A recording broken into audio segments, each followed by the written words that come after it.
part of a few different things. And some of the things I kind of gathered here is you have the Western culture, right? And the Western civilization that we live in America. And over here, it's very individualistic. Right. It's very focused on self. And it came from, say, Judeo-Christian values of being selfless, but kind of in the more secular kind of way in the West, it kind of turned into focusing on yourself and kind of making sure you're healthy and that kind of thing, and focusing on the inward. Versus in Japan, it's kind of more... It is a very societal collectivist mentality like for the better of everybody. For I'm going to put on a mask if I'm sick. I'm going to not talk very loud in the subway, or even talk at all in the subway. Like people don't take time off because you're burdening your coworkers type deal. Exactly. Yeah, it's like the common courtesy. Your brother's or if you keeper. do take time off, you bring back your coworkers that helped you presents, or it's usually like a snack or a treat or something. Yeah, like a good common courtesy, and just focused on that. Like there's that aspect of the culture that it's coming from. But you also have, like, say, in the East, there's also Buddhism as well, and which is all over anime from a lot of different creators. And that is also another form of, because you have like good morals and stuff that we're used to, generally, but you also have the non-self, in quotes, from like the Buddhist side of things, right? Which and just all the mythology that has to do with Japan and all the inspirations that people can draw from that when they're creating anime. For me, it's fascinating because it's an entirely different kind of thing. Right. But it's also, I think, the reason why, and I say tropes, in quote, but some of these are actually not tropes into that category. They're kind of archetypes, which I can see as in a positive way.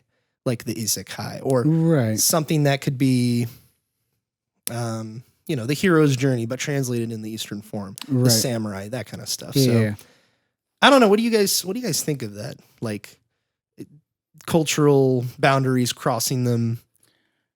It's one of those things that I think is kind of bizarre, and it's weird where we draw those lines, because I like that you brought up Buddhism, and you have a whole group of people here, just let's say in the US, they're very Buddhist, or take parts of Buddha and pretend they're Buddhist. I don't know.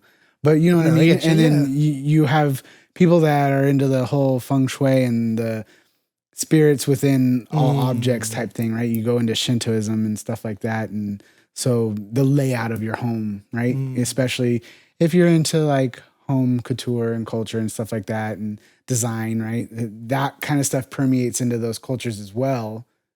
But then you have people that are like, oh, anime is weird because it has those things in them, those things we don't understand, or those tropes. I'm going to steal that from you for a second. No, go for it. But it just is weird to me, and I'm born and raised here in California. So, but like how someone or groups of people are like, oh, well, that's weird, but I'm going to borrow this stuff from their culture. And so I think it's kind of funny where you just have random lines in the sand.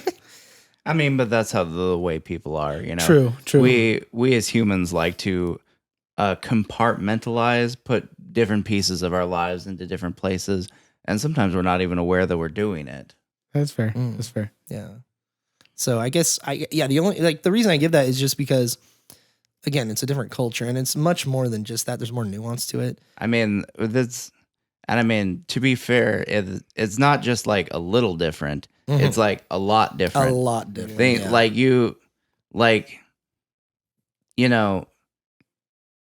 It's kind of funny how in the West, the sort of like breaking out of your family's expectations of you, that kind of thing isn't really a popular storytelling trope anymore. Kind of Disney beat that to death. Right.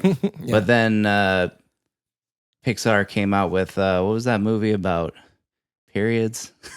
What? Turning Red. Oh, Turning Red. They came out with Turning Red that was specifically about that. And surprise, surprise, surprise, it was all about a Chinese American family. Right. You know, so it's like, so Japan and Asia in general still hasn't quite crossed over into full on individualism like the West has. So So things that make a lot of sense and like from the perspective of Asian culture don't make a lot of sense to someone who's been sort of like fully individualized over here. And then you have things that are just like, I mean, we have kind of this problem in certain sectors of our society, but not nearly to the same degree, where you literally have a term in Japanese for death from overwork. Right. You know, like that's not something most Americans or Westerners are familiar with. Right. They're going to take a sabbatical from work and, mental health day or something.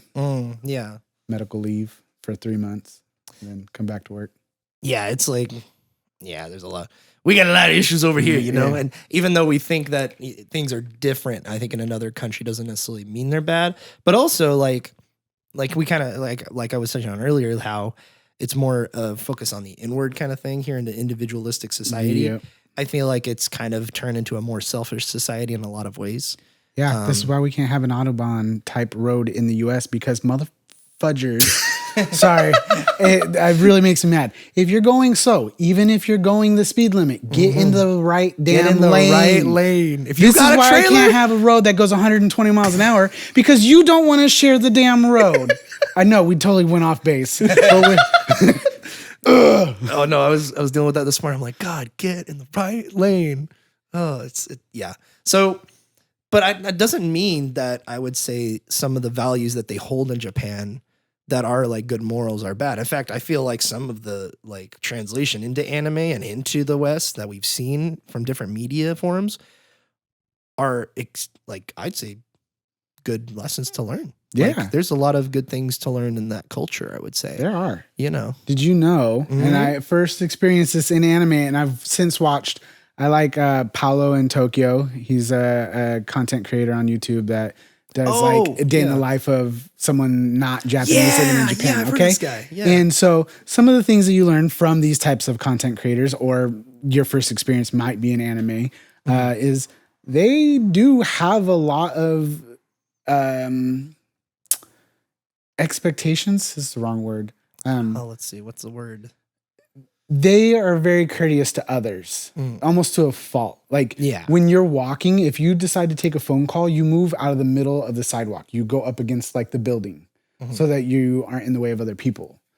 Things that they do is always, how will someone else perceive them? How will someone else be affected, essentially? And that's that whole society as a whole mentality. But those are, I think, good things because here in the U.S., I try and be like, oh, excuse me. But I know that a lot of people don't do that for me, and I want to punch them in the neck because they're rude. Everybody's selfish around here. Oh, yeah.